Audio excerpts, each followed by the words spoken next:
Let's make oatmeal chocolate chip cookie bar. I've already prepped all the ingredients. We're going to be using mini chocolate chip and mini egg in this recipe. Usually I do just mini chocolate chips, but for Easter we're going to be using mini eggs. So we're going to start off by creaming the butter and white sugar and brown sugar, and we're going to cream it until it's light and fluffy. So I'm using a stand mixer. You can also use a hand mixer. So you should end up with something like this.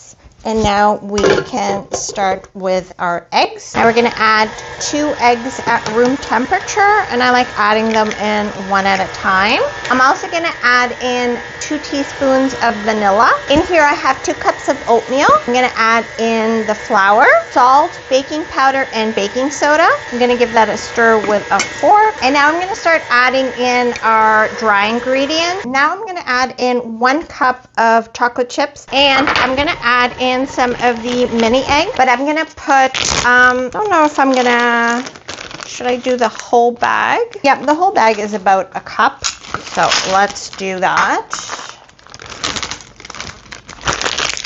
which is 1 of the bags of the mini eggs, and that's what, 200 grams, a little bag of 200 grams of the mini eggs.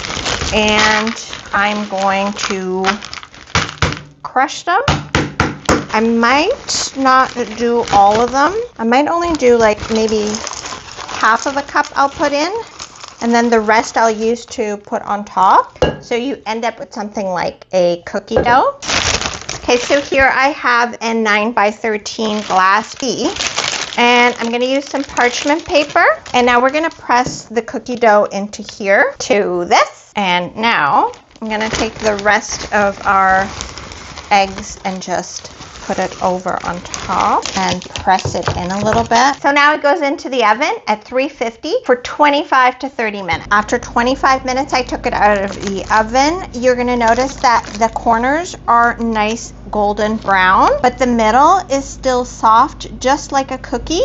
You're now gonna let it cool completely in the pan, and it will set just like a cookie. So it's completely cooled, and now we can take it out of our pan. And what I like to do is I like to cut it into like small little squares, and usually like the edges are going to be nice and crispy, and then it's going to be more chewier inside, almost like a chewy cookie. So let's have a taste. Really good. It's a chewy chocolate chip cookie, and then we use the mini eggs on top, so it has a little bit of the crunch from the mini egg. Really good.